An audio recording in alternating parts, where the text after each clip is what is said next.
I set my camera up about here on the running track, and my camera looked like this. This is what I had. I have a little roll of paper. Now the lens, as you can see, is very close to the surface, half an inch, and we're looking down a running track, 100 meters minimum. All right, so the camera is set up here, and the direction of travel of our people is this way. By the time people start to get down here, the shoes start going away entirely. So we're going to mostly observe this lady's shoe. The bottom of her shoe we'll call the hull of the ship, and then the top part, the gray part on the top of her shoe, could be the mast and the sails. This lens, obviously, in full-scale life, there's nothing as tall as these human beings, but when we consider the shoe to be a boat, that makes sense. I'm also going to point out what happens when people run around the running track on the bottom. The first thing you'll notice is they get covered up as far as almost their waist, and then by the time they get around here, they're almost concealed right up to their shoulders. And that's not just because of perspective, that's actually because of the grass. This grass is very well cut at the moment that I filmed this, but it's still taller than the plane of the running track, and it is adding a lot to obscuring the people as they run around the bottom of the track. When people first start to run around behind the grass, which begins about here, you can see that it almost looks like they're heading downhill, because they're up to their waist around this position, and then almost up to their shoulders by the time they're here. Now that's a lot of obfuscation over a flat surface. Zero curvature. Let's take a look. Boat is sailing away. Still see the white hull. We can still see the gray mast, and as you can see over here, people are up to their shoulders behind the grass. Look, waist high and getting up to their shoulders. That is more to do with the grass than perspective, but perspective is still a big part of it. Okay, let's pause her for a second now. We're just barely able to see the white. I'm not going to zoom in on this. We'll take a look at a few stills in a moment. Again, almost up to their waist at this point, but as she walks around, her shoes are now starting to go away. Just keep looking for those white flashes as she takes her steps. Still see it? But you're not seeing the very bottom of her shoes at this stage, you're just barely seeing some white. And eventually, her shoes will be completely obscured, even when she lifts them up to walk, as you can see with these guys as they run behind the grass at the end of the track. So her shoes are now gone, except for when she lifts her feet. Remarkable. There you go. All right, here we are inside the photo editor. I'm just going to click through these images. I've zoomed in quite a bit. That's why the image resolution is a little pixelated, but we'll be able to determine if we're seeing her shoe or not with more clarity here. So I've just taken a series of screenshots from the video, and I'll just click through it. So there's the first shot of her shoe. Again, we're watching this shoe here. We'll also keep an eye on these runners as they run around the bottom end of the track. And just to remind you, this is the grass. It's a tightly cut football field, but nonetheless, that grass is going to contribute quite significantly to blocking out the lower part of this image. And there's the next shot. So you can already see, if we look over here, this runner is up to his waist, concealed a lot by the grass. This guy too. Clicking on. Still see her shoe. You can still see her shoe. Again, we're still seeing the white shoe at the bottom of her leg there. Okay, two shoes, just barely, but quite a bit concealed. I think we're pretty much losing that shoe now. Legs only, except for the back of that shoe that's lifted. You definitely see that the bottom part of her legs, also known as her feet, are fully obscured by the angular resolution failing to resolve. Now as she goes around here, she's starting to get close to the grass. We're almost knee-high in concealment, and basically getting close to her waist here as she goes behind the grass. For the final shot, right up to her waist. So no doubt about it, this is ground-up obstruction due to angular resolution issues. If I can admit, reluctantly, that they faked it, and people don't realize what this means. It's so profound. I mean, imagine this, Candace. Imagine they really did go to the moon and come back. Boy, that was a close one. Or they lied about it to the whole world.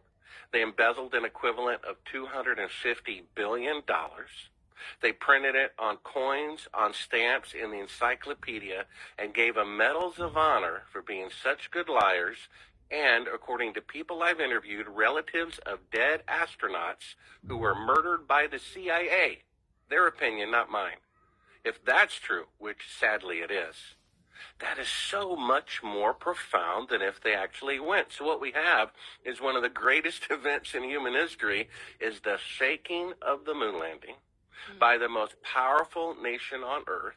And people don't realize how easy it was to fake. It's like whoever killed JFK, he's still dead. It's a tragedy. Whoever did 9/11, they're still dead. It's a tragedy. You can change the hats on who did it and why. This is different. This is a positive lie. You see? And I come along wanting to take away that candy and give them the reality of manure, and they don't want it. I got an email just a few days ago from someone who knew Carl Sagan. And he said that Carl Sagan privately knew that the moon landings were fake, but he wanted to be politically correct. So before he died, he wrote this about the moon landing fraud indirectly. Carl Sagan said, "One of the saddest lessons of history is this. If we've been bamboozled or lied to long enough, we tend to reject any evidence of the bamboozle. We're no longer interested in finding out the truth. The bamboozle, the lie, has captured us. It's simply too painful to acknowledge, even to ourselves, that we've been taken. Once you give a charlatan power over you, you almost never get it back." And then, I don't know you that well at all, if you'll forgive me, but I get the impression you believe in God, right?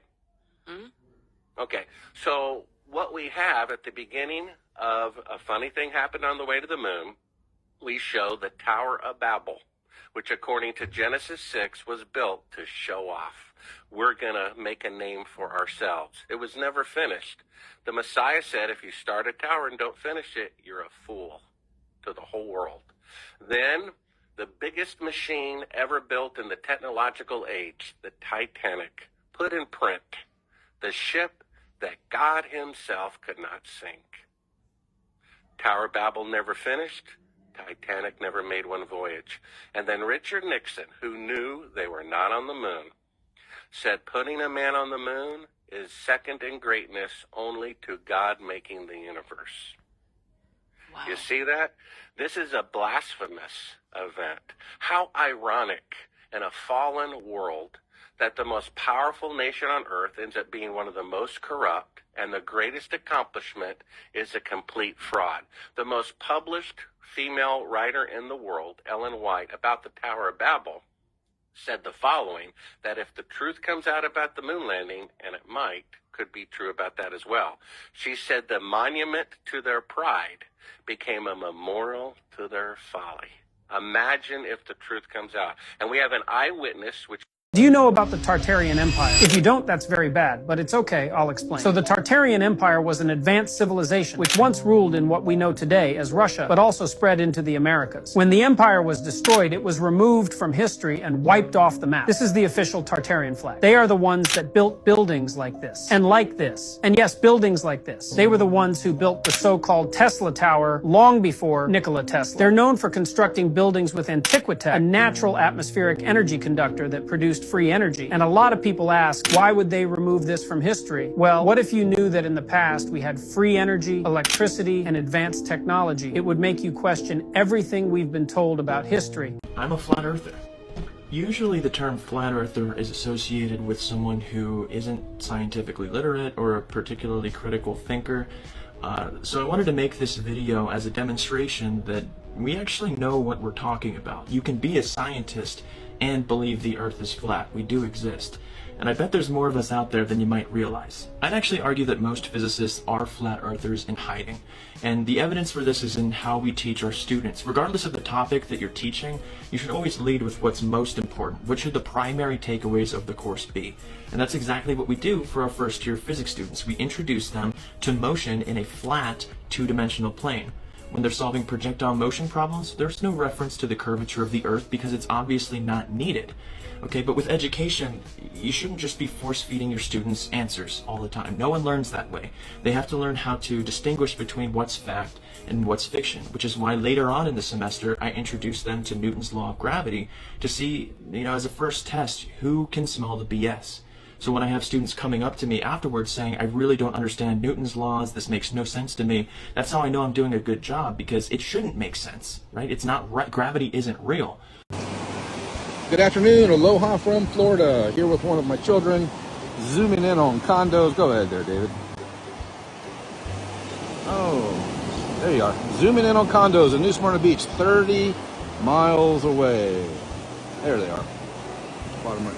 Can you move that over a little bit? So sensitive when you're zoomed in on high power like that. Anyway, there they are. Condos in New Smyrna Beach. Those are 120 feet tall. I am at the Granada Beach approach in Ormond Beach. So Globers, go ahead and figure out that I should not see those condos at all and cope harder if you need to. And for those of you who say, well, I didn't see the bottom of those condos. That's right. That's because of the effects of perspective and the effects of the atmosphere. You want to believe, if you're a Glober and you believe the Earth is a spinning wet rock in outer space, you want to believe that we don't see the base of those condos there because of the effects of curvature. I call that the alleged effects of the alleged curvature. In reality, there is no curvature, and what proves it is this right here, the x-axis. We can put a high-powered scope on this with crosshairs. We can scan it as far as we want from the north to the south, and it will not come off of that horizon. The crosshairs will stay perfectly level on it because there is no curvature. So the x-axis and altitude, if we were to fly up, say 10,000 feet, 15,000 feet, you could easily see from Ormond to New Smyrna, and you would see no curvature because there isn't any. So the x-axis kills your belief or opinion that there's the effects of curvature, seeing something in the distance with the base obscured, but there is no curvature. It's just the effects of perspective and the effects of atmosphere. And the x-axis proves there's no curvature, and altitude, going up and looking at any of these observations that you guys want to try to use as proof of curvature on the y-axis, we debunk them with the x-axis and with altitude. Truth sets you free, lies put you into bondage. Flat Earth is the truth, the globe is the lie. Truth is strong, lies are weak. Truth makes you strong, lies make you weak. If you don't know what I'm saying, if you don't understand what I'm saying, research reality, find out the Earth is flat and stationary, accept that truth, and that truth is like light.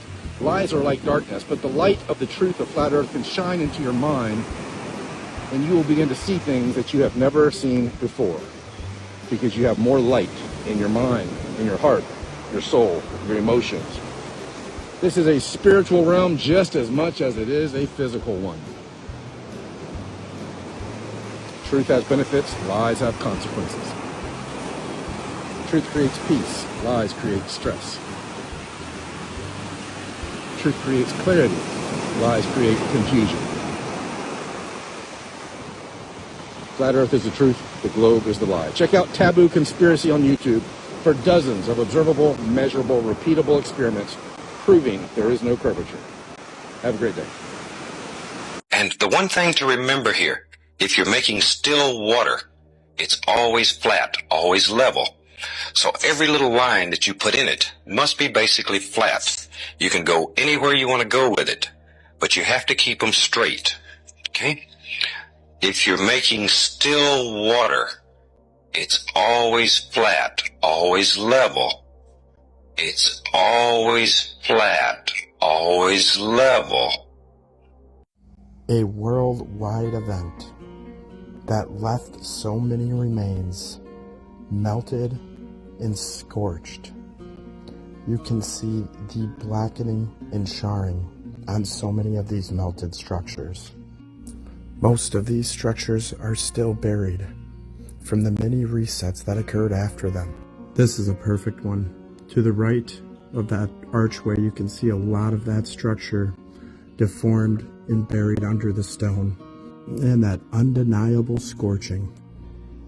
Some more blackened stone here on the top, and in little small parts all along this melted ruin.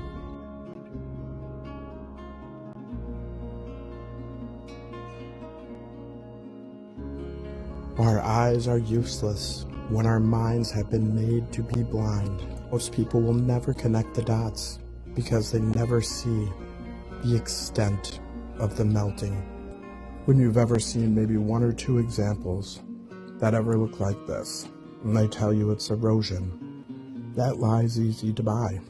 Everyone that researched it, myself included, all thought the same thing at first. But when you see the thousands of examples, it's clear something big happened in our past. Something erased from the history books. Perhaps a massive plasma storm, realm-wide. The truth is hidden in plain sight. Question everything, friends. Until next time.